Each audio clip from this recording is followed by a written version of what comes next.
Hello and welcome to this very special collaboration between the American Academy in Berlin and the John Sloan Dickey Center for International Understanding at Dartmouth. I'm Christianne Hardy, Interim Director of the Dickey Center, and it is my pleasure to be introducing our program, Superpower Laid Low, America and the World After January 6th. The insurrection against the U.S. Capitol building on January 6th is the starkest demonstration to date of the fissures currently plaguing American democracy. At the encouragement of outgoing U.S. President Donald Trump, an unruly mob marched on the Capitol building to press their demand that the Electoral College certification process be overturned. They broke into the building, sending members of Congress and the Vice President of the United States scurrying for shelter. While ultimately unsuccessful, this attack on the American electoral process has shaken the perception of America as the stable, steady democracy both the world and Americans themselves have come to believe it to be. What does this demonstration of the fragility of American democracy and the deep partisan divide in the United States signal to the rest of the world? How will the Biden administration, attempting to return to an engaged multilateralism following President Trump's American First policy, be received by allies and adversaries alike? American military power remains globally preeminent, but has its soft power, its ability to persuade by example, been irreparably diminished? Joining us to work through some of the implications from the events of January 6th and what they mean for America's role in the world is a terrific panel of seasoned security professionals and scholars who together offer both practical considerations and studied analysis to our topic. Michèle Flournoy brings deep experience in the development and execution of U.S. security policy. From 2009 to 2012, she served as Undersecretary of Defense for Policy, where she was the principal advisor to the Secretary of Defense in the formulation of national security and defense policy, oversight of military plans and operations, and in National Security Council deliberations. Prior to confirmation in this role, she co-led President Obama's transition team at the Defense Department. Currently co-founder and managing partner of WestExec Advisors, a strategic advisory firm, Ms. Flournoy has also been a distinguished research professor at the Institute for National Strategic Studies at the National Defense University and a former senior advisor at the Center for Strategic and International Studies. She co-founded the Center for New American Security, a bipartisan think tank dedicated to developing strong, pragmatic, and principled national security policies. She has served as both president and CEO of this organization and remains on the board. Joining her today is Yvonnes Krastev, a political scientist and award-winning author who is currently the chairman of the Center for Liberal Strategies in Sofia, Bulgaria, and permanent fellow at the Institute for Human Sciences in Vienna. He has written extensively on issues related to democracy and global politics, including most recently, Is It Tomorrow Yet? How the Pandemic Changes Europe, The Light That Failed, A Reckoning, co-authored with Stephen Holmes, which won the 30th annual Lionel Gelber Prize, After Europe, and Democracy Disrupted, The Global Politics on Protest. He is a founding board member of the European Council on Foreign Relations, member of the Board of Trustees of the International Crisis Group, and a contributing opinion writer for the New York Times. In 2020, he won the Jean-Marie Prize for European essay writing. Rounding out our panelists is William Wohlforth, the Daniel Webster Professor of Government at Dartmouth. He has authored, co-authored, or edited 10 books and over 60 articles on subjects ranging from the Cold War to contemporary U.S. grand strategy. His most recent work, some of which has been translated into Chinese, has focused on the U.S. role in the world and the global balance of power. He regularly engages with policymakers through the National Intelligence Council and has lectured and conducted seminars with defense and foreign policy institutes in Australia, Russia, the United Kingdom, and throughout Europe. He has been a consultant to the Strategic Assessment Group and the National Bureau of Asian Research. At Dartmouth, he teaches courses on international relations, Russian foreign policy, leadership and grand strategy, and violence and security. Serving as moderator for today's discussion and an expert on global security in his own right is Ambassador Daniel Benjamin. Currently the president of the American Academy in Berlin, Dan served as ambassador at large and coordinator for counterterrorism at the U.S. State Department from 2009 to 2012. Prior to government service, he held senior fellowships at the Center for Strategic and International Studies and the U.S. Institutes of Peace, as well as at the Brookings Institution, where he was a senior fellow in foreign policy studies and director of the Center on the United States and Europe. He spent 5 years on the National Security Council staff in the 1990s, serving first as foreign policy speechwriter and special assistant to President Bill Clinton, and later as director for transnational threats. He is an award-winning writer on U.S. foreign policy, terrorism, and international affairs. Prior to assuming the presidency of the American Academy in Berlin, Dan was the Norman E. McCulloch Jr. Director of the Dickey Center for International Understanding, and my predecessor. This exceptional panel is sure to generate a terrific discussion, so let me turn it over to Dan Benjamin. Well, thank you very much, Chris, for those terrific introductions. And I am really delighted to be reunited in a joint event with the Dickey Center, my home for so long. I'm sorry we're not all in the basement of the Haldeman Center or in some other auditorium on the Dartmouth campus. But such are the situations that we confront now because of the pandemic. And at any rate, we don't have to worry about having diminished turnout because of snow in Hanover, and we don't have to sit through whole events in our bean boots and snowshoes. Anyway, I'm really thrilled about this panel. And I think what I would like to do, let me just give some instructions first. We will not have do not hit the hand up button if you have it on your Zoom function, but beginning as soon as you like, you can certainly start putting questions into the Q&A in the Q&A bin, which should be on the lower right side of your Zoom panel. And what I would like to do now is start off by asking Yvonnes, who in some ways precipitated or inspired this panel, when he wrote an article, one of his regular articles in the New York Times that was entitled, "Trump Has Made America a Laughingstock," and in really a pretty concise newspaper article, to my mind, really put very cogently the situation that now faces the Biden administration as it tries to restore, at least to some extent, U.S. influence in the world after really a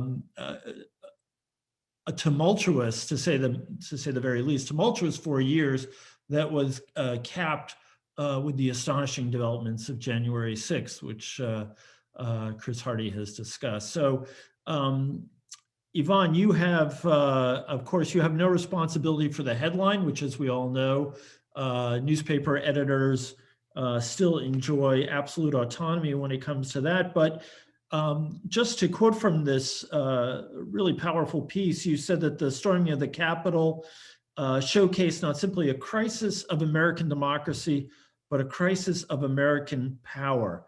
America looks dysfunctional and weak to its enemies and unreliable to its allies.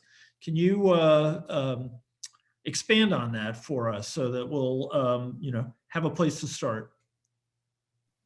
Thank you very much, and it's really a privilege to be part of this panel. As you said, on a column you can write what you want, with the exception of the title.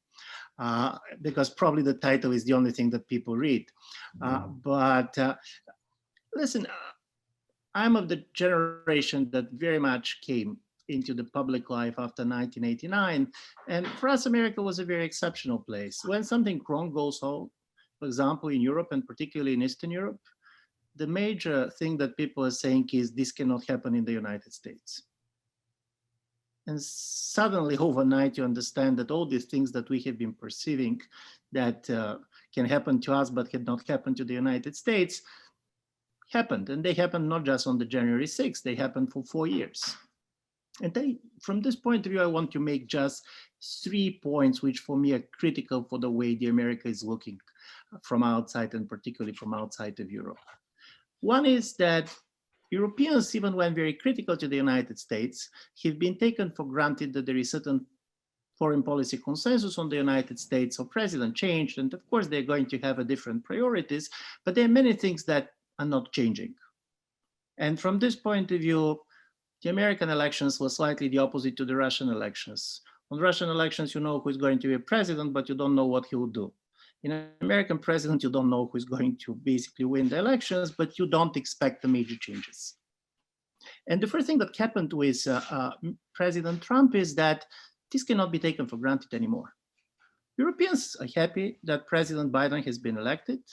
We cannot be sure what is going to happen in 4 years or in 8 years.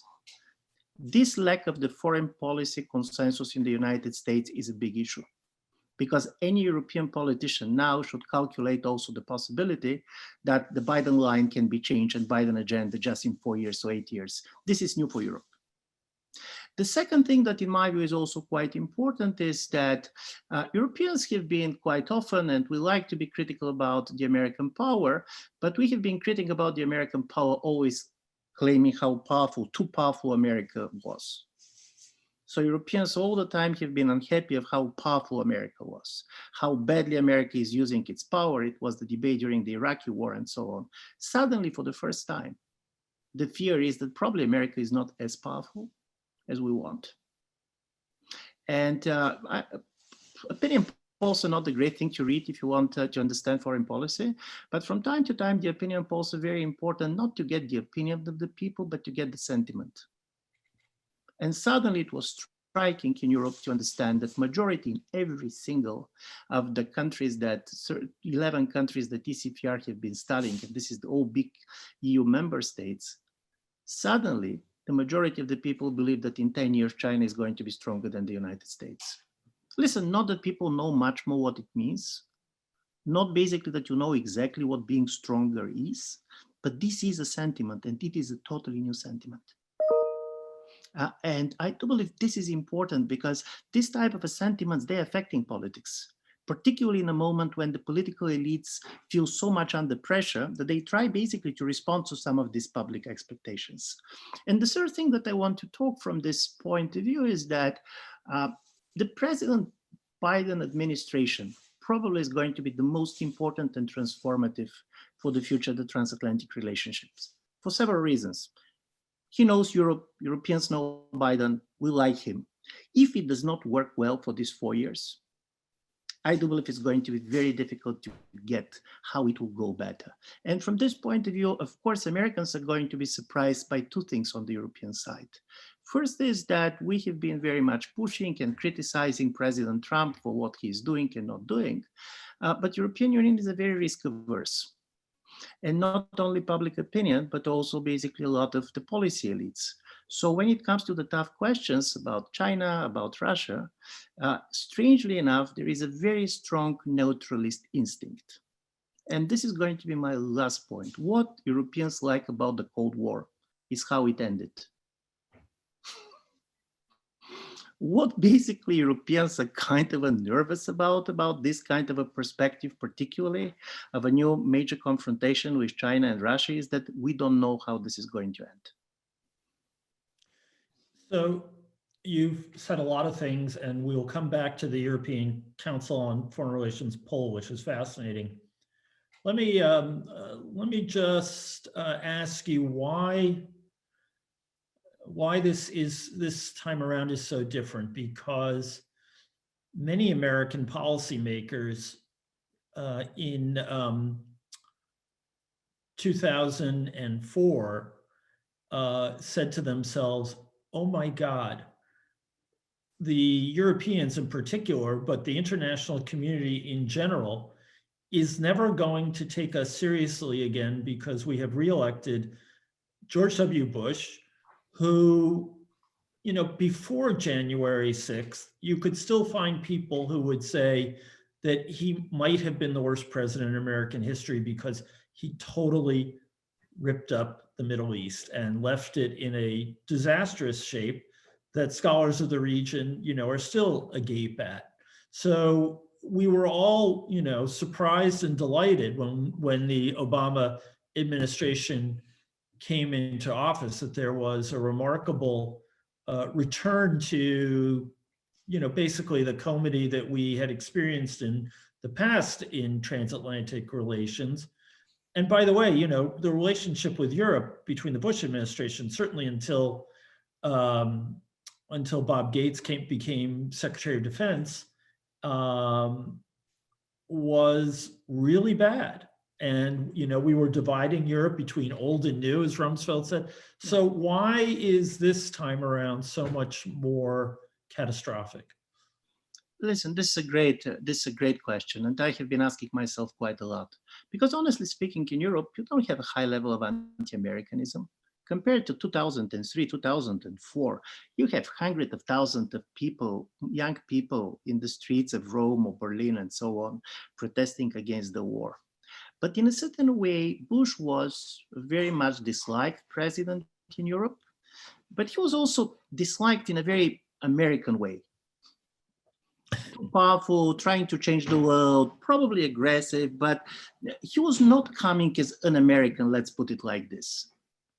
You dislike him, but you have the feeling that you understand him. You disagree with him, but basically you know what he stands for. And while there was a major kind of anti-Americanism in certain circles, it was not about what we are seeing today. And what we see today, in my view, is not simply about Trump. We should be fair about this. For example, the response to the pandemic had an incredible impact on the Europeans. Listen, this is such a powerful country, such a rich country, such a huge part of your GDP goes for health. And then what is happening? Not that Europeans were doing fine, so this is the other story, but we always expected Americans to be better, more effective, doing more strongly, kind of the serious power. And I do believe that the difference is that in 2003 and 2004, the critic to the United States was a moral critic. You have this power, you are misusing this power, you are putting liberal values at risk of what you're doing. Now there is not anti-Americanism in Europe, but there is a doubt, can America deliver? Even when people agree with what Biden is promising to do, nobody, by the way, is questioning his intentions. Joe Biden is liked in Europe, but the problem is how strong America is, and not how strong on the level of the abstract capacity. We know how strong, for example, American army is, but can any American president be involved in certain conflicts outside of the United States with the level of political polarization and where the American public stands? And I do believe this is new. So from this point of view, if you go to comparisons, probably the only valuable comparisons with the 1970s, where also America was perceived as much more weaker, dysfunctional. And in Europe, this does not go, and this is, I do believe the report can be misleading on this. This does not coming from a huge self-confidence on the European side. When I read a lot of American comments about the European idea of sovereignty, it looks like as if Europeans believe that we are going to do better on our own. This is not the case. In a certain way, Europe behaves much more as a retired power. We want to be left alone. All this kind of a high, great power stakes politics, it's not for us. We are too old for this. Okay. Michèle, I have always thought of you as one of the senior policymakers who is kind of most optimistic about America over the long term, and that optimism finds its expression in that extraordinary background you've got there. It's a sunny day again in America. Ronald Reagan's not president, but it's looking great, and I'm glad you had a good vacation wherever that might be. How do you respond to Yvonne's concerns? Well, look, first of all, thank you for putting together this panel. It's really timely and I think very important for us to sort through all of this. I do believe that there has been serious damage done to American credibility. There's been a real loss of faith that is showing up in European, public opinion polls, because I think Europe and the world really has taken Trump not as some anomalous one-time aberration, but as a symptom of something much deeper going on in the American body politic. And I think you compound that with the failure of the US system to handle the pandemic well and the economic repercussions of that. And there is this very deep seed of doubt now. Now, I do think Biden coming in is going to make a difference. I think that the US will start showing up again. We will start consulting again. We will put allies front and center in our foreign policy. And the administration understands the strategic and unique advantage that that provides to the United States, and that just about every problem you can imagine, we can't address it without our allies alongside us. But I do think that there will be some overhang of skepticism and maybe even hedging behavior on the part of our allies until they see how future elections come out. What will happen in 2024 and 2028? Will we veer back towards the sort of recognizable bipartisan consensus, or will Trump remain a major force and we will kind of swing like a pendulum back and forth between the more reasonable, recognizable consensus and the now sort of outlying perspective? So I do think that skepticism will be there for a while. The one thing I do think we have to, this is now the optimistic point since you asked for that. Public opinion is, it's very responsive to what's immediate and here and now, but it can also shift pretty dramatically and pretty quickly. And I think I would not count the United States out in terms of our resilience. When you go, whether you go back in history to the Great Depression, to post-World War II, post-Vietnam, I mean, there have been so many periods, the civil rights, the 60s, look at that period was a huge turmoil. So many times when we were sort of counted down and out. I actually think that if the administration does get COVID under control, there are a lot of economists who think that the recovery will be very strong and relatively rapid. If you have, a lot will depend on where does the Republican Party go in the future, and is Trump remain central or is he marginalized? And a lot depends on China.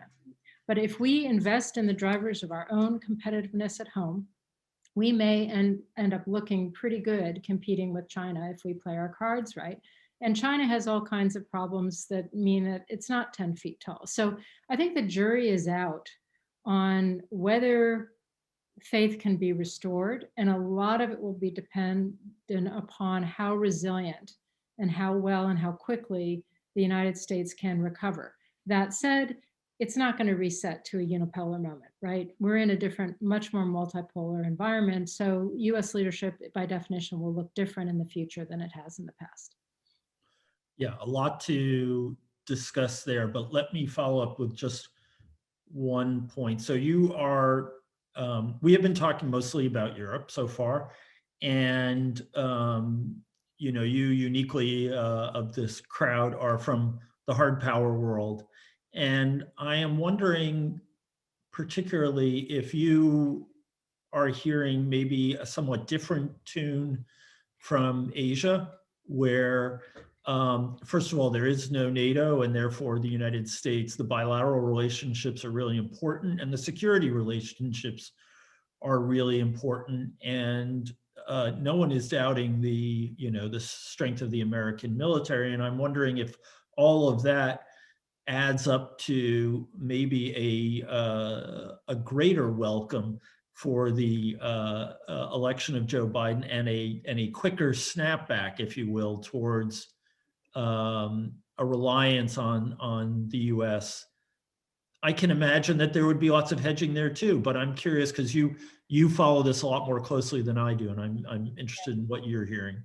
I think there's going to be a lot of relief and interest in terms of getting our bilateral relationships back on track and having the US show up in the region in a more fulsome and reliable way. But some of the underlying landscape has changed irrevocably. I mean, It used to be that the US was the dominant economic and security partner. For the foreseeable, going forward, China will be the dominant economic partner, but most of the countries in the region want the US to be their dominant security partner. But inevitably, they're having to navigate that minefield, and they don't want to be forced to choose sides. But I think the more the US shows up in the region, the more the US builds common positions among partners and allies to push back on the most egregious Chinese behavior. I think the more the US invests in efforts to reduce the risk of miscalculation, and actually not only invests in deterring China, but also engaging China, to cooperate where we can on things like climate change, but also to be very clear about where our interests are, what we will defend, where the region as a whole will push back collectively. I think that's what they're looking for. And I think that maybe the skepticism, either they're better at hiding it or it's not quite as deep as it is in Europe. Yeah. Professor Wohlforth, it's good to see you. You have devoted a lot of your scholarly career to studying issues like status in international relations and a lot of time and effort to sort of pushing back against people who we used to call declinists. I'm not sure what they are now, maybe they're mainstream, but declinists about American power. And since you take the very long view of things, I'm curious how you view Yvonne's thesis here, whether you think he's on target. Well, thanks, Dan, and thanks to you and Chris for putting this together, to the Dickey Center and to the American Academy. Yeah, I can't really push back on Yvonne's core claims. If I were European, I too would be worried about the constancy of American purpose and power, especially given the fact that Donald Trump received more votes in 2020 than he received in 2016. With 4 years of experience of what kind of politician, what kind of leader this was, a huge number of Americans chose him over Joe Biden, which I think many Europeans find astonishing, perhaps even more astonishing than the second term that George W. Bush won, to refer to your other comment. But I think I'd like to put three things on the table that do, in fact, push in a slightly different direction. And they concern, sort of how different what did Trump actually do? And they concern hard power and they concern soft power. So three very quick comments. So what did Trump actually do that a normal Republican president would not have done? And when I say, what did he do? I mean, what did he actually do, as opposed to whom did he meet? He met Kim Jong-un, he met Putin. And I don't mean what did he say, because he said things no other Republican would ever have said. What I mean is, what did he actually do? What he did was he massively increased American defense expenditures. He did not really sever any alliances. He just bad talked them. He pulled out of some international agreements. That was bad, but you can get back into them. So anyway, I just want to call into question the degree to which you infer from 4 years of even that extremely unusual leader that America's course in international affairs is so easy to change. It looks like it's actually not that easy to change, because Donald Trump probably wanted to change it more than he was able to. So what did he actually do? That's a question. The second one is on the hard power front. Everything Yvonne says, I can't push back on, and everything in that poll is probative and interesting. But the question for American allies is, what's plan B? What do you do if you don't rely on America? And I would just put it to you this way in terms of hard power, and of course, Michèle knows 10 times more about this than I do, but if they really want to go autonomous in security affairs, it's going to be a long and very expensive road. And so my guess is they're going to stick with plan A for now, even with all those reservations. So that's the second point. The third point is this is a little bit squishy, I'll admit, but then on the soft power element, do you not all think there's some soft power element here of we're in this together? I mean, the degree to which publics in our allies and elites, but also publics, are experiencing the travails of America as if they were almost participating. the degree to which Black Lives Matter went global, the transnational connections where, let's face it, people who also live in democracies like ours feel upset at what's happening in America, feel invested in it, feel worried about it. Aren't those concerns in some sense an indicator of remaining soft power? Wow, those are terrific points. Let's talk about the first one. What is Plan B? And I think that European Council poll suggests that many Europeans think there is a Plan B, which is don't get caught between the U.S. and China.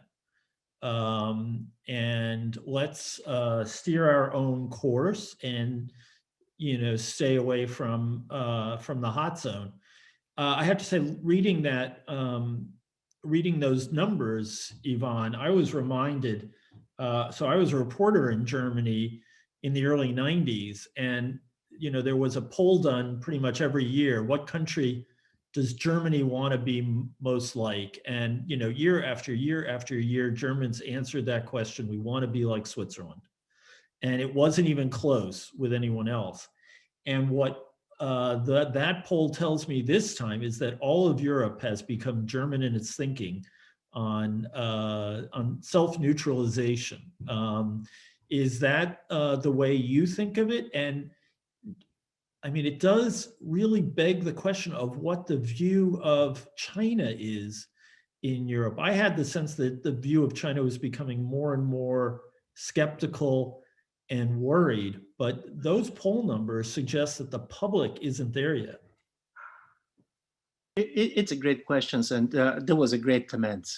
To be honest, I very much tend to agree, because like you, I don't believe that Europe, in fact, has a plan B.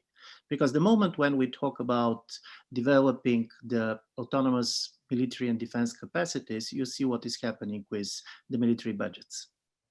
Even France, the country that basically is having the talk, cut its military budgets. But your Switzerland metaphor, and basically the Swiss temptation, is quite interesting.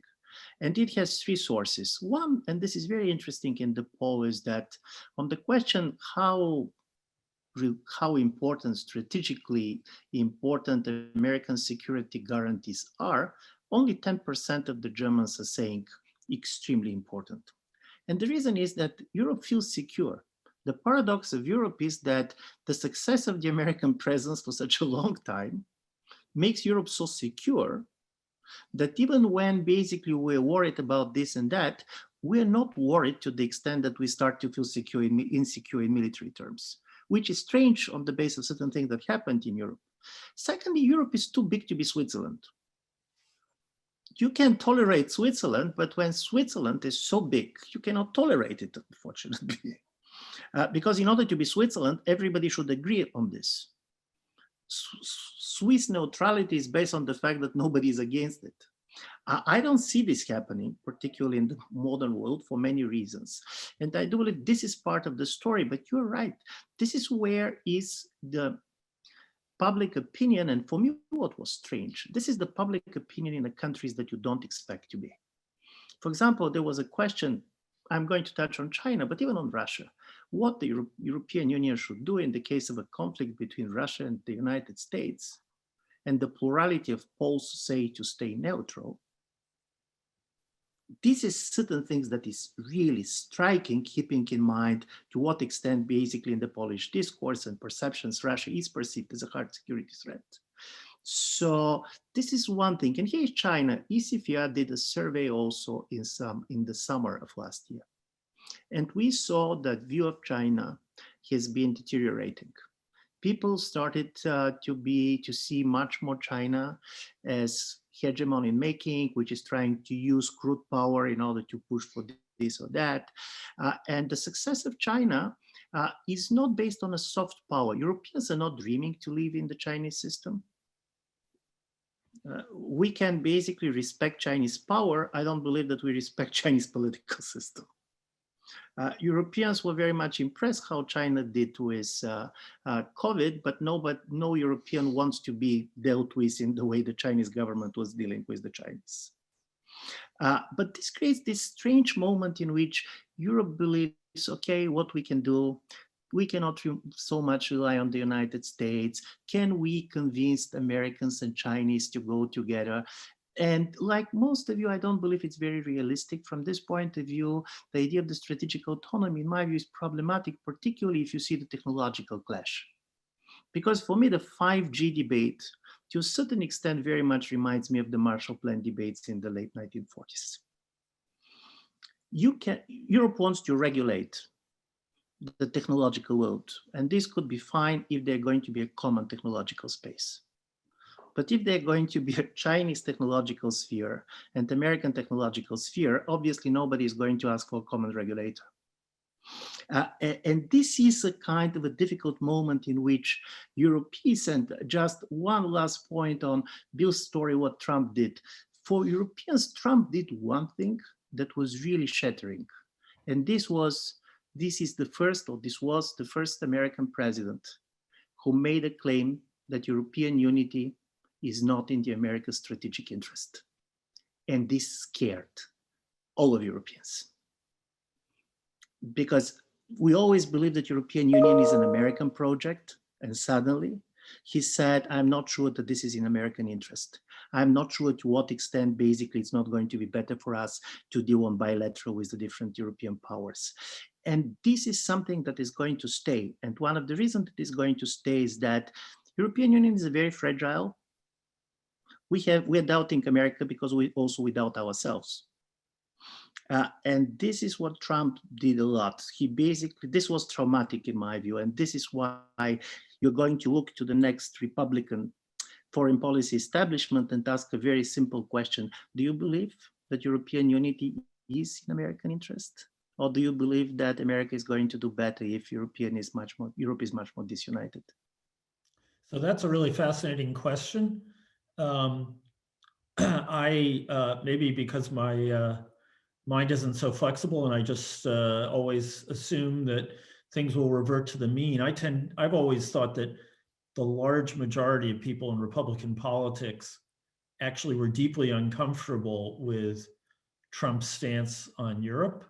There is, of course, the MAGA base, which probably thinks that's fine, but very few of those. I mean, we have two of those people now in the House of Representatives, and it's causing tremendous turmoil. But Michèle, this crowd more than I do. I've sort of felt, first of all, Bill, to your remark, I think if Trump had been reelected, he would have pulled out of NATO. So we should count ourselves fortunate on that score. But I'm curious, Michèle, if you think that the Trump view of transactional foreign policy, yes, it may be more transactional with a future Republican leader, but I always thought he was out of step with his own party on that. What do you think? Yeah, no, I would say that if you look at, Republican Party elites, people who are elected in elected office in Congress and so forth, people who are writing in think tanks and so forth, the Trump point of view was not widely shared. It was, it appealed greatly to his base that doesn't think a lot about foreign policy, and when it does, it thinks in terms of foreign, that anything foreign is entangling and therefore to be avoided.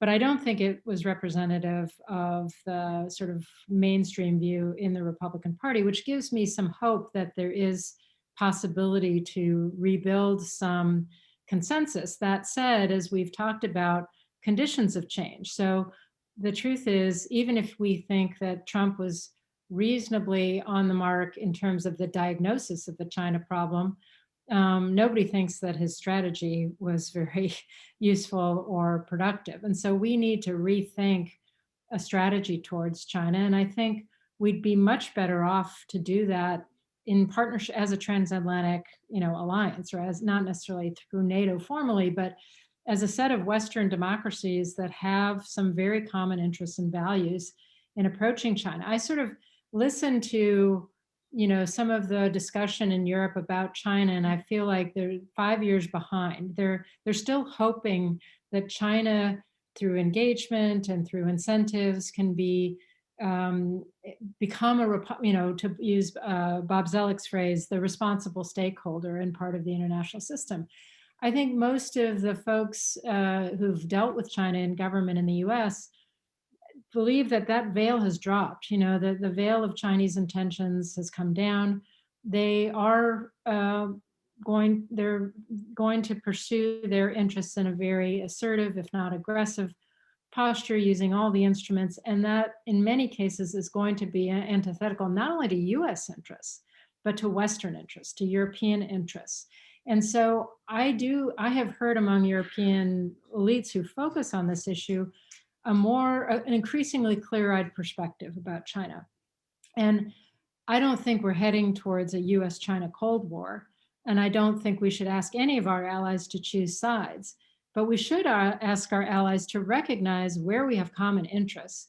We do not want the Chinese standards to take hold in the world of the internet and in the world of technology. We do not want to have a more authoritarian approach to things. You know, we want to compete with that. And if we're going to compete, we can't do it individually. US, Germany, France, whatever. We've got to do it as a set of, you know, democracies with a different model in mind than what China is going to try to spread through its various instruments around the world over the coming years. So your formulation about democracies working together is really interesting to me. And I'll refer again to the ECFR poll, which Yvonnes and his colleagues came up with, you know, 4 different tribes in Europe.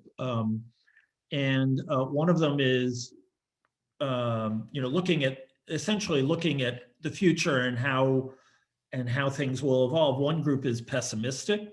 It's about 29%, I think, about a third. The other 3, it's either the US will pull us through, Europe will pull us through, or the West will pull us through. And it seems to me that there's a really interesting development there. And what we might be seeing is a sort of a reconfiguration, if you will, of the alliance that is less one with the US pulling the cart and maybe all of the horses sort of running together, to use a homely metaphor.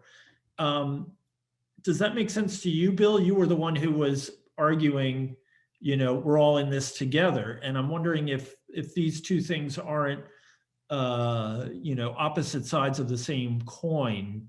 Can an alliance like this evolve in that direction? We don't have a lot of long-term experiences with democratic alliances. Well, we have a fairly long experience, I think, but I guess I would say that, you know, one of the commentators notes, an attendee notes in the comments in the chat that, you know, many of these democracies are experiencing similar problems. They may be particularly acute when an armed crowd or a mob of thugs attacks the country's capital, but many of these countries are experiencing problems that are similar, that have resonance in each other's country, and that I think does kind of push towards this idea that we're in this together and we need to cooperate. And I would just say this on that front: if the United States hadn't created the grand strategy that it did in the end of the Second World War, I mean, there really wouldn't be a concept called the West. I mean, the West includes China, Japan, it includes South Korea. I mean, it includes Europe. It includes Pacific. It includes Australia, New Zealand. The reason these are wielded together as a kind of unit that we talk about and think about, that exists both in reality and in our imaginations, is, I'm not being American exceptionalist here, it is because of what the United States has wrought. And if that is torn asunder by individual decisions of countries to go in their own direction, you won't be speaking about, I don't think, a West in that sense. And if I could just quickly say one more thing about this whole question of, you know, what Trump did or didn't do, is I still think he might have pulled out of NATO if he stayed in office. But if you look back, I mean, is there anything that he did that was as damaging to American power as the decision to invade Iraq? I don't think so. I think the Iraq adventure did more to damage American power than any other single American foreign policy decision. And so it's useful to bear that in mind when we think about Trump's, or the Trump phenomenon, or the recent American travails their effects on American power. I think they're substantial. I think they're important. I think we need to discuss them, and I'm glad we are discussing them. But none, in my view, knocked American power as quickly down in its trajectory as the ultimate outcome of that fateful decision in 2003. So and no one will agree more violently on the disaster that was the invasion of Iraq. I guess there might be one counter argument, which is that the division of America actually has had a profound impact on American power. And that's really a counter argument that is not about the global power laydown, if you will, but rather about the strength of the United States and its ability to wield its power. I'm afraid we're not going to be able to, we don't have the metrics for dealing with that one. But I do think you make a very good point. Now, Michèle, I'm curious, one of the sort of things that the American policy elite has been talking about as a way of regaining America's, at least a large part of American influence, and restoring our reputation is a new kind of multilateralism. So Bill Burns wrote a piece in The Atlantic saying, you know, we just can't be the same old bullies we used to be. And I think that a lot of people have in one way or another agreed with that. And I would suggest that many of President Biden's initial moves have been done essentially to show, again, in the words of the framers of the writers of the Declaration, a decent respect for the opinion of mankind. And that's, even though it serves our own interests, the Paris Climate Accords, the WHO, things like that, but it's also being done to show that the United States is a legitimate player again, that we are, you know, all together pulling in the boat. So the question I have is, this new multilateralism is not just going to be about policy moves like that. It's also going to be about compromising and about playing in the sandbox in a more collegial way, and not throwing our weight around again. And the question I have for you, as someone who's been in that sandbox a lot, is, can we do that? I mean, are we capable of losing the bad habits of, you know, saying our way or the highway? I think this is going to be one of the really big tests of the new administration. I think we can, but it goes to the point that we can't go back to some prior moment that where we, you know, where we have a better sense that America was leading in the right way. It's going to be different because we are, you know, we've lived through the last 4 years and dragged the world through it with us. You know, the world is a increasingly more multilateral place. But I think that the reclaiming kind of an American leadership role as a champion of building multilateral fora, institutions, investing to make them more effective rather than defecting from them and just criticizing them or tearing them down. I do think that's possible, but I agree it has got to be done in a way that is more consultative, more engaging of our allies, more trying to persuade them to come along with us, pointing to their own self-interest, to the shared interests we have, to our shared values. So it has to be a different kind of approach. And I think, you know, you're even seeing some early signs of that, you know, as the administration talks about reviving the Iran nuclear agreement, they're talking about consulting first with allies, you know, sort of going back through, you know, to the EU, to others who signed the agreement, to our partners in the Middle East, and really having deep consultations before we sort of re-engage in negotiations and so forth. And I think that is going to have to be the type of approach that we take to be successful, because we are in a new moment. But I think the other thing to consider, if the US does not take that role, I mean, and I think there's no chance of that in the Biden administration, but hypothetically, if we didn't, I would think you'd see an acceleration of the sort of atrophy and deterioration of the rules-based order and the institutions and so forth. So I do think a sort of context-appropriate type of US leadership is really, really important to reclaim and reassert going forward, not to go back to being the sole superpower, anything like that. But just because absent that leadership, we've seen for 4 years what happens. And it's an acceleration of mostly things that are very bad for our interests long term. So Yvonnes, you set out the problem in your article. What is your counsel to American leaders, who I'm sure are all tuning into this Zoom, as to what is the best way forward?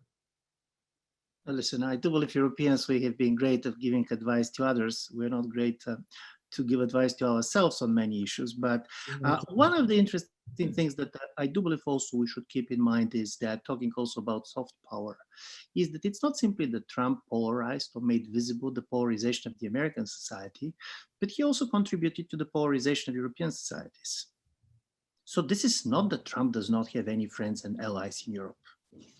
We don't like how he treated Europe, but if you're going to see polarization in places like Poland, this is like the United States. These are two nations basically facing each other. And I'm saying this because there was one kind of a strange positive effect of the Trump term. And this was that all these national populists in Europe suddenly became pro-American. All these people who are getting money from Putin and so on, be it Le Pen, being Salvini, being Orban, suddenly started to like the United States. And they started to like the United States for United States not being what it used to be. But now we're going to see in Europe many of these kind of political parties and leaders starting to look for allies outside of the West, because these people see the Biden administration as a threat. You basically know that European position on Russia now on Navalny was vetoed by Hungary. You're going to see more of it within the European Union, different type of policies and different type of positioning.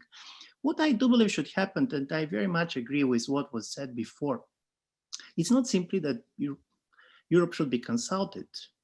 I do believe Europe should be also put responsible for doing certain things. Because it's easy to be consulted, but we should take certain responsibility for things.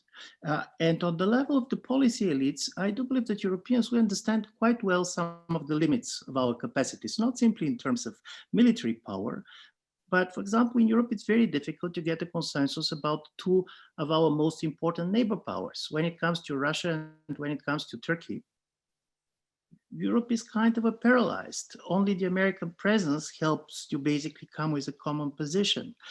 So my view is that there should be a story on which you can say, listen,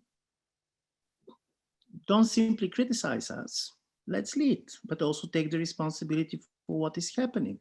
And I do believe this is even on the Iran deal, because, okay, it's good to have a deal on Iran, but also be sure that if something goes wrong on the Iranian side, Europeans are going to do this or this or that. And in my view, this type of a much more realist policy is going to be possible. The biggest story and the biggest change is also of the structure of the economic relationship. And from this point of view, how the post-COVID economies are going to happen, for me, is really a big issue. When I'm looking what's happening on the American stock market, and what I'm seeing what is happening on the politics, you have the feeling that we're living in the world in which there is no present. Populism in the politics is about looking at the past. By the way, there was a pan-European survey in Europe a year ago, and majority of Europeans believed that the life was better before. They're not going to agree when before, but it was better before. When you see the stock market, people live only in the future. Basically, they're buying cars that have not been produced yet. So from this point of view, this absence of present is something that worries me, because this type of interest-based politics means that we should have a genuine assessment of what is going on now, not what it was before and not what could be in a positive or negative term. So, but you have an interesting people, and I do believe also people like Burns or Jake Sullivan and so on, they know Europe. They also know basically where Europeans stand. even our doubts, I don't believe, are going to be a surprise for them. But being a European, I do believe that what Biden needs is an early victory. Doesn't matter on what, be it on COVID, be it on certain things about climate, be it given in some type of a bilateral crisis. But it is the perception of the American weakness that can become the biggest problem for the relationship. Yeah, well, that's a great jumping off point to change the direction a little bit. Bill, we've been talking mostly about how our historic friends see us.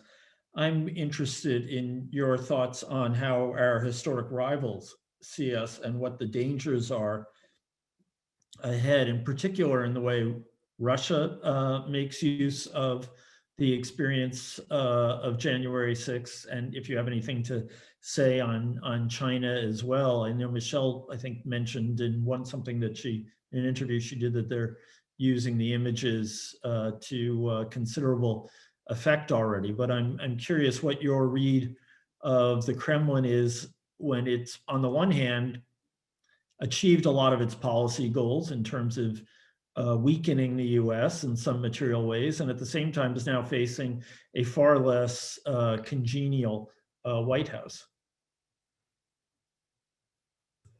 I think it's important just to note in passing that one salutary, admit it's a small compensation, but once, I guess, salutary effect of this recent horrible crisis that we've gone through is to put the Russian meddling into perspective. So their best, whatever their best shot was, it was nothing compared to what we did to ourselves. And essentially now, if we look back, I mean, I'm not going to pass judgment on whether it was correct or not correct to pursue the Russia-Trump angle, but at the end of the day, what Russia was capable of doing in terms of meddling, let's set aside the more recent SolarWinds intelligence hack, it seems to be an intelligence hack so far, really pales in comparison to what we did to ourselves. And so in some sense, this sense that Russia is presenting this novel challenge that we have difficulty responding to, it's imposing costs on us that we're just going to have to rethink our entire strategy. I think that's now being put in a somewhat more reasonable perspective. But yes, there's no question about it. I don't have, my Zoom is not capable of getting me inside the Kremlin so I can hear what Putin is thinking. But definitely you can look at the official Russian responses and they're having a great time with this stuff, although they're now being distracted by a certain Navalny. But at the end of the day, I think the idea here is that America might, because of its troubles, be in more of a mood potentially to try to reach some kind of détente or modus vivendi with Russia. In other words, I think at least some Russian analysts are expecting a carrot stick approach where the Biden administration gets tough, talks tough, but is actually more capable of and more willing to consider the possibility of cooperation on some limited range of issues than the predecessor was capable of doing. So in that sense, there's at least some possibility of relaxation on that front. You saw the official statement about the renewal of the New START, where they explicitly said we're sending a big signal to the Biden administration. And so I think it's not an unrelieved sense of only dancing and having vodka toasts over the travails that the United States faces. I think they're getting ready for a more competent, more focused, more together, more bureaucratically organized administration to deal with. Michèle, do you have anything to add on that, or how the Chinese might use our recent travail? I was going to just comment a little bit about China, because I think ever since the financial crisis, the Chinese narrative about the United States is that we are in a power in decline. And if they bide their time, things will get much easier for them in terms of asserting their leadership, asserting their role in the world, their influence, and so forth. I think when you have the kind of event that happened on January 6th, and even before that, the protests in Washington over race issues and so forth, what happens is Chinese state media picks the worst pictures, the few protesters who broke windows and were violent, or, the storming of the Capitol by the insurrectionists. And they'll just play that over and over and over. And it creates this sense that the entire country is aflame, that the entire country is in chaos. And the danger, so it's propaganda, but the danger is there's a certain tendency among the Chinese elite to start believing their own narrative about us. And if they believe that we failed in COVID, we're in economic decline, we're totally preoccupied, we're polarized. If they really buy their own propaganda, they can be tempted into testing the waters of a more assertive posture, whether it's vis-a-vis Taiwan or South China Sea or whatever. And that's where the risk of miscalculation goes up. So it's not just that they're misreading us, it's that they could lead them to behaviors that would be very dangerous. So I do think, our recovery becomes very important to kind of contest that narrative, our ability to invest in our own competitiveness going forward. One of the questions in the chat was about, should we invest at home or should we spend our time trying to reclaim our status as a superpower abroad? The truth is, the way we reclaim our stature abroad is by investing in the drivers of our competitiveness at home. Research and development, science and technology, smart immigration, 21st century infrastructure, higher education, all those good things. Because that will accelerate our recovery and recovery to a better place. And that will get at this loss of confidence in the US that many of our allies have expressed. I just want to make one, because in my view, this is very important. Also about Russia, because in Russia, there is a generation of people who try to view what is happening to the US in the view of their experience of disintegration of the Soviet Union. So they used to be a superpower and it happened to them. Why it should not happen to the United States? And I do believe this is the same like with the Chinese. If you try all the time to believe that basically United States is in the stage in which basically Soviet Union and Russia was in the 1990s, this is your pay time. And I do believe this is why weakness is shaping also the perception of the others, what you can do and what you cannot do in the system. Sorry for No problem. I really just wanted to say we're about to turn to the questions in the chat. So if you've been holding back, well, hold back no more. And the one that caught my eye that I want to start off with is one person asked, how important is the future development of the Republican Party for the issues we're discussing? We touched on this a bit before, but we could talk for a long time on this one. Michèle, what do you think?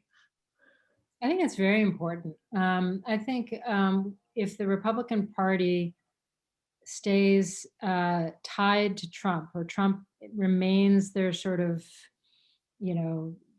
essential leader, because they fear that if they challenge him, he will use his base to run people to the right of the mainstream, and they'll lose office. If they believe that, I think we're in for a very rocky road, because you'll have this, more likely, this sort of pendulum swing depending on who wins elections. I think if Trump is sort of exorcised from the party, or at least more marginalized, becomes more of a fringe vote, but a voice, but not the mainstream, and the party is able to reconstitute itself around the core beliefs of, conservatism, then you have a chance for a more traditional bipartisan consensus.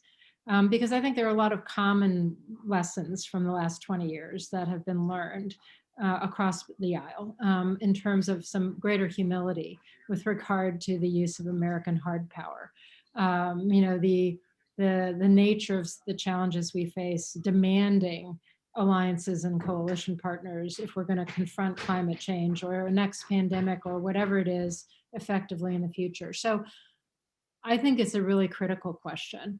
And I think the jury's out. We'll have, first indicators in terms of how, people vote on impeachment, but most importantly, in terms of the candidates and slates put forward in the 2022 congressional election cycle.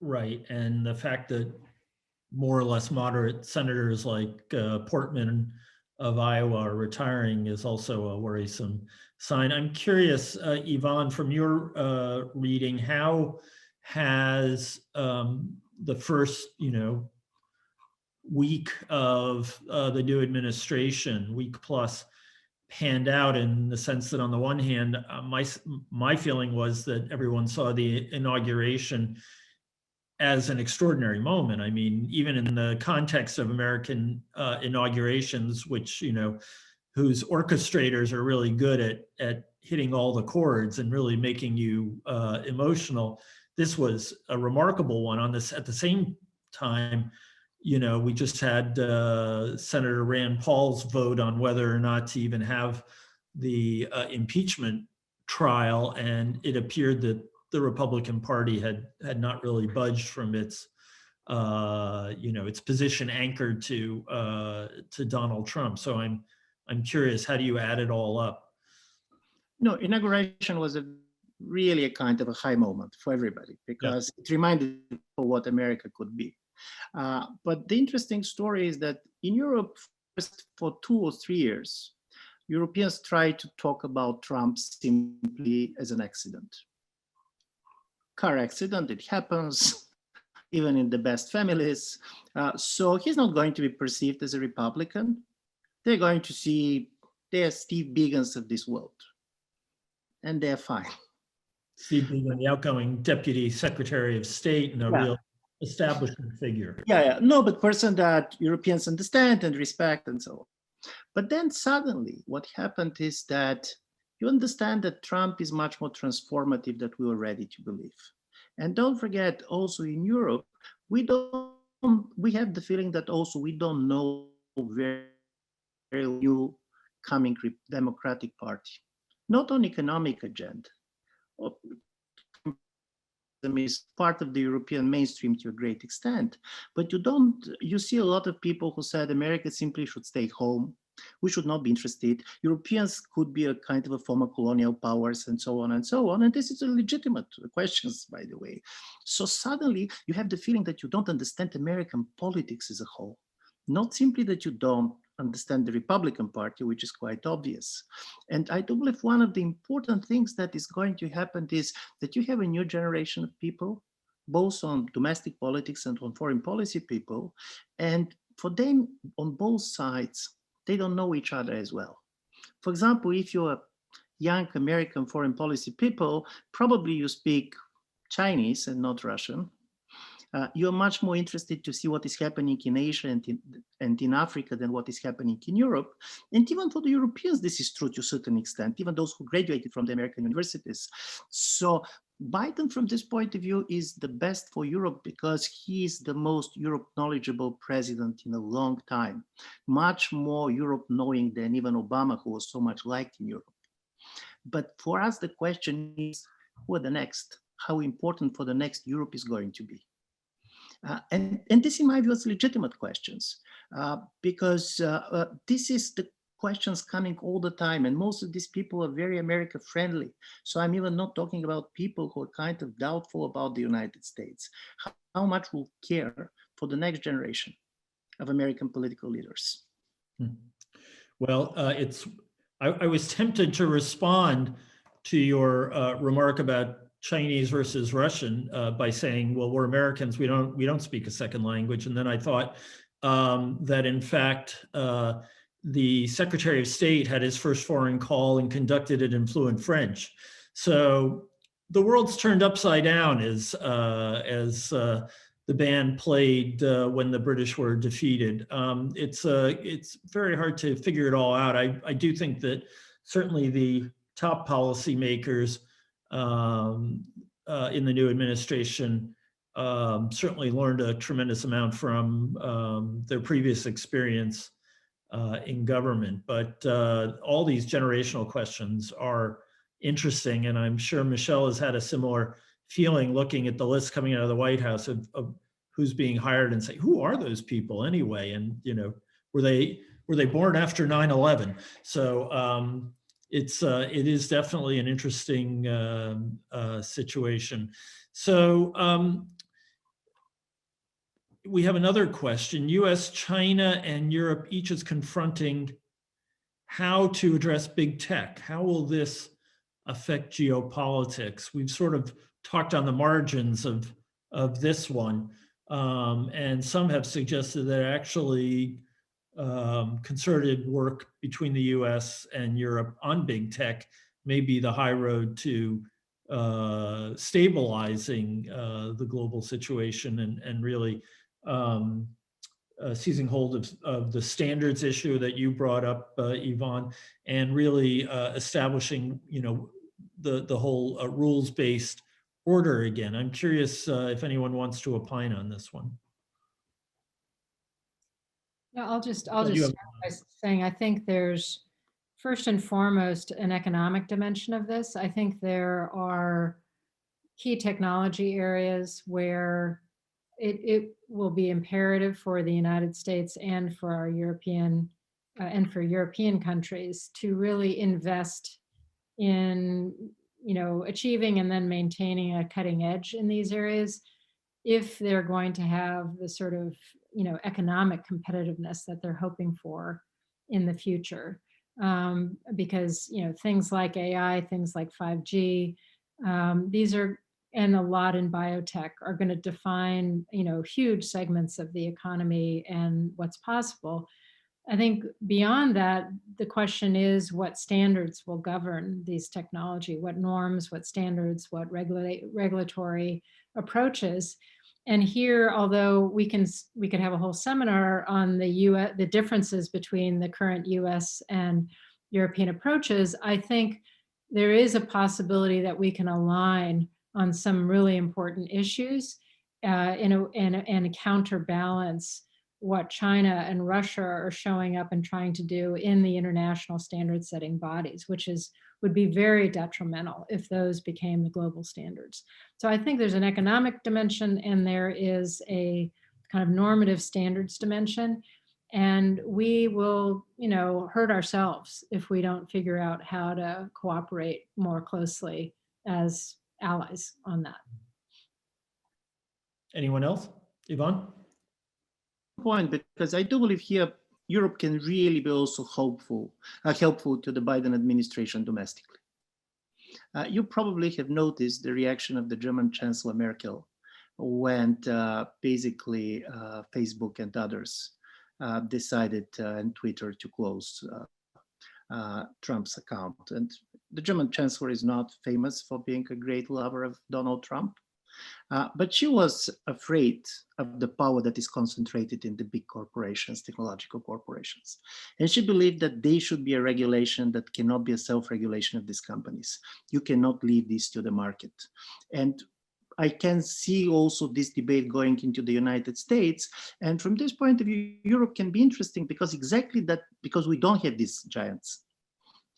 Europe is consuming. Europe would try to regulate basically what Google or Facebooks are doing on the European continent.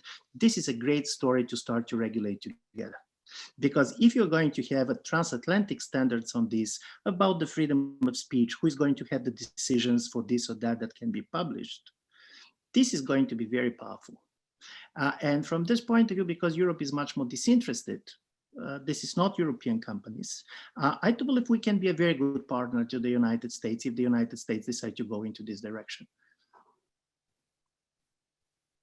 Michèle, you actually know some of these companies. Are they prepared to negotiate and work with the administration to get this all right? Or are they going to be one of the big problems in terms of cementing a stronger alliance that has this as one of its core elements? Well, there's not a monolithic view among the companies, but I think in general, you can say that they've migrated from a posture of a few years ago is, the less we are in Washington, the less we pay attention to Washington, the better. We're just leave us alone and let us be a force for good in the world, to now realizing that I think especially those that are platforms, social media platforms like Twitter and Facebook and others, where they've been put in the position of having to make major decisions about the free speech of a president, for example, that they really don't want, they'd rather not have that responsibility in their hands. And so I think there is now a general openness to some form of regulation in key areas that when it comes to the misuse of these platforms for inciting violence or for pornography or for other nefarious purposes. But that doesn't mean that it'll be easy to decide to get everybody on board on exactly what those regulations will look like. That said, I agree with Ivan's point that it's amazing how quickly American tech companies have gotten on board with European privacy regulations, because it is an economic matter. They were going to lose a market if they didn't get with the program and make things GDPR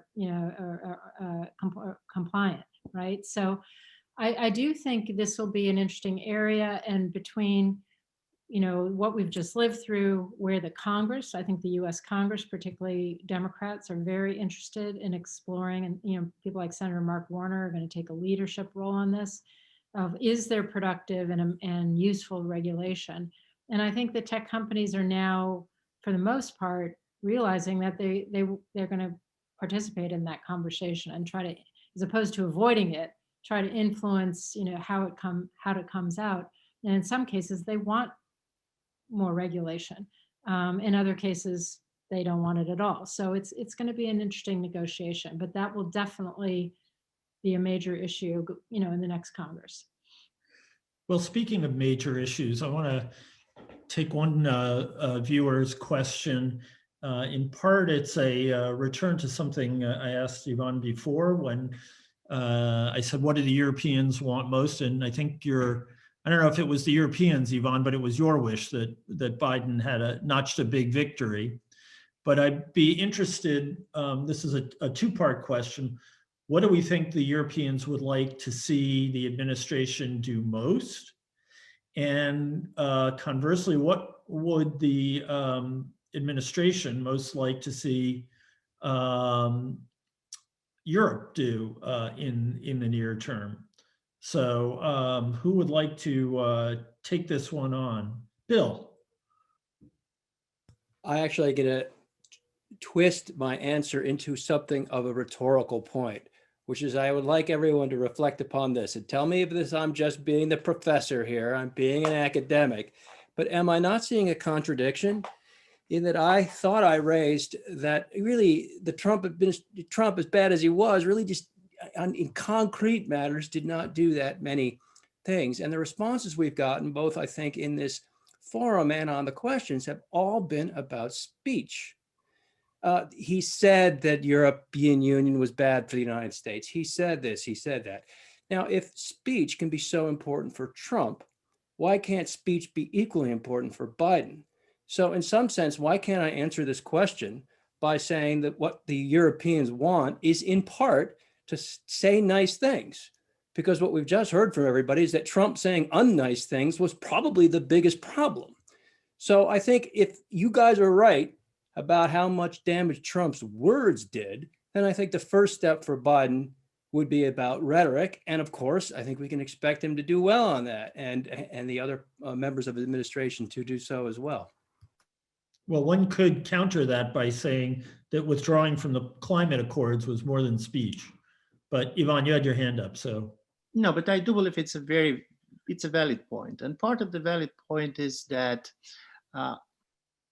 Trump came to the Europeans to realize something that we didn't want to see before, which didn't start with Trump, that America is not interested in Europe in the way it was interested before for a very important structural reasons. I do believe America was right not to do it. That also Europe wants on one level to be much more autonomous and independent, but on the other, we should rely on the Americans anytime we need them. So all this relationship was changing, but because people are talking nice to each other, and from this point of view, of course, Obama was the best speaker of all, even when you're shifting to Asia, you're not allowing to Europeans to complain. because you're doing very much in European style. And then comes basically Trump, and he's just in your face. You're not as important. See how weak you are. If I want to split you, I can split you. I'm going to sanction you. I'm going to do this. I'm going to do that. And I do believe from this point of view, you're right, that change of the rhetoric is important. But it is also important, in my view, to see really what is the role of America in this new world. Because in the report, we have been quoting Bill Clinton, which in my view said something very important in the beginning of the new century, when he said, America should prepare itself for the world when we are not the only superpower, but we're going to be happy to live in this type of a world in which we're not the only superpower. And I don't believe that either Americans or Europeans believe that we are very happy to live in the world in the way it looks like today, because of many things that we didn't like. And this is what I do believe is important. Biden can show that America still is the one that more than anybody else is shaping the international environment. So from this point of view, for me, early success is not only about words. This is also about certain things that is happening on the ground, certain things that is really changing. If I could just add, I also think that in addition to having a new administration show up and consult and say the right things, I think it's also, where the Europeans have been reassured, it's where bipartisan consensus is held. So even with all of Trump's rhetoric, Congress was still approving and increasing the monies for the European Deterrence and Reassurance Initiative. Congress was preventing Trump from making large troop withdrawals from Europe. And so where we can demonstrate that there is still bipartisan consensus in support of Europe, in support of NATO, in support of the transatlantic alliance, those actions, have a certain power to communicate and reassure, because I think the biggest worry is not, what Biden says or what Trump, it's really, where does this mean long term? I mean, it's really the fear that they could have another Trump in 4 years, even if Biden did everything right for the next 4. And in terms of what the US wants, I actually think, I think a strong unified Europe is in the American interest. I think I think the Biden administration should welcome Europe stepping up and doing more. I'll give you a very tactical example, but, when US forces were overstretched. We were dealing with Afghanistan and Iraq, the remnants of Iraq, counterterrorism around the world. You sit down with a country like France and you say, how can we together approach counterterrorism in Africa? And you have the French step up and say, great, this is really, really vital interest to us. We're going to lead here, here, and here. And if you could support there, there, and there, we can do this together. The US loved that. That's fantastic. You had a European partner ally stepping up and really contributing and leading. And that worked for everybody. So I think the Biden administration will be very open to to Europe doing more in areas where it wants to assert itself. If the rhetoric and the opinion polls are actually backed up by resources and commitment and action on a part of the European leaders.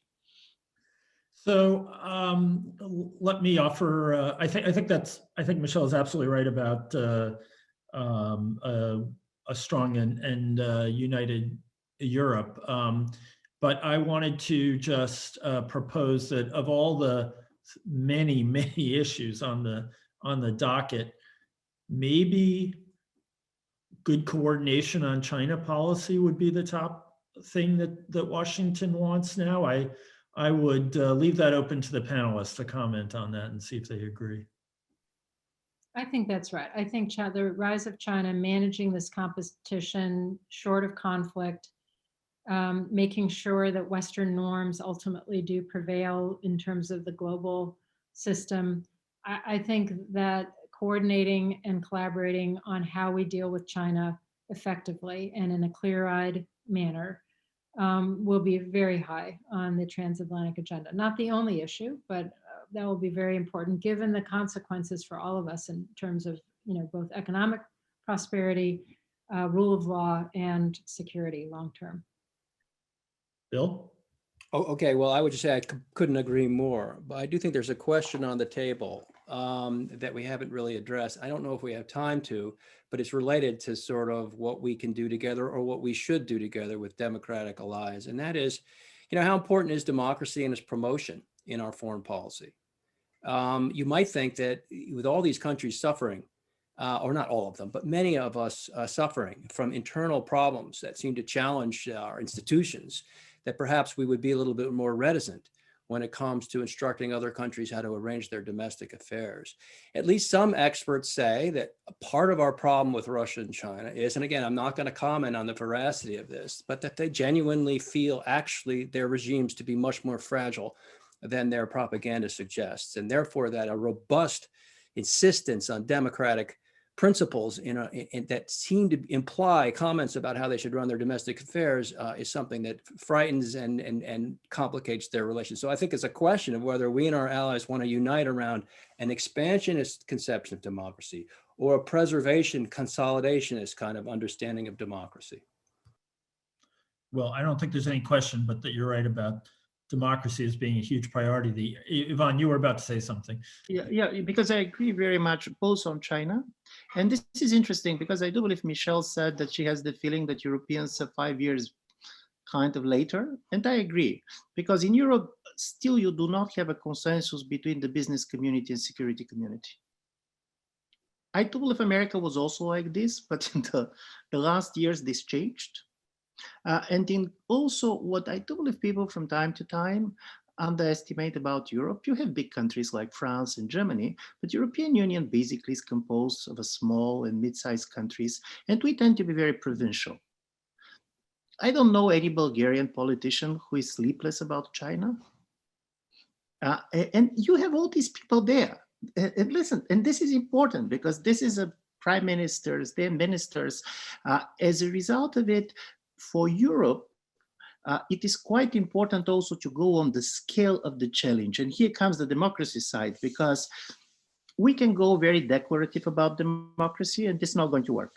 People see that there are problems on the democratic governance. There are problems because citizens are disappointed, the speed of decision making, but also if you go with the idea of summit of democracies, which basically Biden was very interested in the beginning, who is going to be invited? Who is going to chair the rule of law? Orban or Bolsonaro? And can you simply exclude countries like India or Brazil out of this if you want to show a big show? So from this point of view, recognizing that we have a problem of reinventing a kind of liberal democracies for different century, for different economic situation, for much more interdependent world. And this is not about regime change. Because I agree very much with Bill. For China, I don't know. Russia is more fragile than it looks like. And we don't see people, the Russian leadership probably feels even more fragile than outside observers. So if this is going to be the case, it means also to change the language, to go much more self-critical, to try to see where we have a real strengths and where we have a weaknesses, to go beyond of this kind of a talk, which we're talking. And this also is an effort. And by the way, Biden can do it because he's a people with incredible experience. He knows democracy in a good time and in a bad time. He was 1970s around. So he's not born in 1989. And if this is going to happen, in my view, it can be a very fresh moment in the way we speak, not only nicely, but also making sense. Well, I think that's a pretty great place to stop. We have come to the witching hour. Let me just say again how wonderful it is to have these particular expert panelists from Sofia, from Hanover, and from the Caribbean, or actually Washington, perhaps. It's been a delight doing this event with the Dickey Center, my old home, and I very much look forward to doing it again. And I want to thank everyone. Before I sign off, let me also thank the audience for some great questions. And let me just say that at least, I don't know what's next at the Dickey Center, I'm embarrassed to say, but our next online event at the Academy will be A Tale of Two Camps, Immobilities and Inequalities in the Horn of Africa by Natalie Poitz. She's one of our new fellows, talking about Yemeni and Ethiopian refugees in the Horn of Africa. So again, thanks everyone for making the time and for joining us. I think we're going to be circling around these questions for some time to come. So all the best and thanks.